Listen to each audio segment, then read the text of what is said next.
So in measuring your tape measure, how you're going to measure your bending ankle, head, and neck. So, nung di naman lang dyan magunyo. So one tip of their goniometer, tape measure, forgot to mention ko diyan pa, bony pati.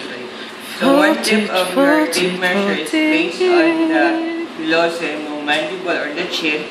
Then the other ends sa imong tape measure is being placed on the suprasternal notch or your jugular notch. So you have your measurement like 5 inches. Okay, sir, I want you to bend your head and neck towards the ground. So bend, then measure that way.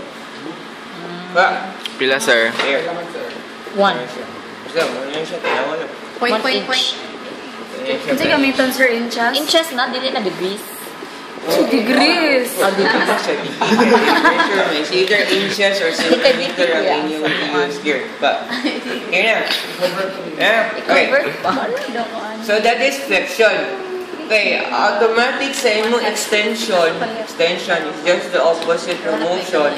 Same regular kung alignment sa imong goniometer. Para sa gawin.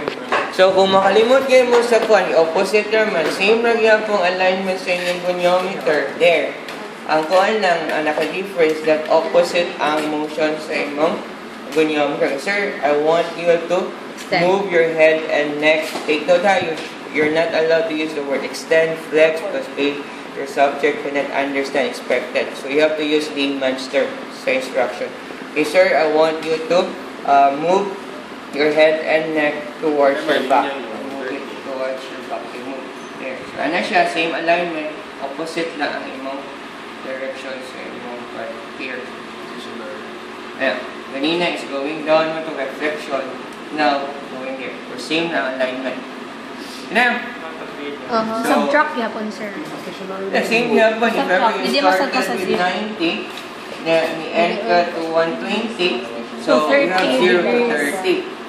Because sa 0 to 8, now you have 30. So, kung makalimot mo sa alignment,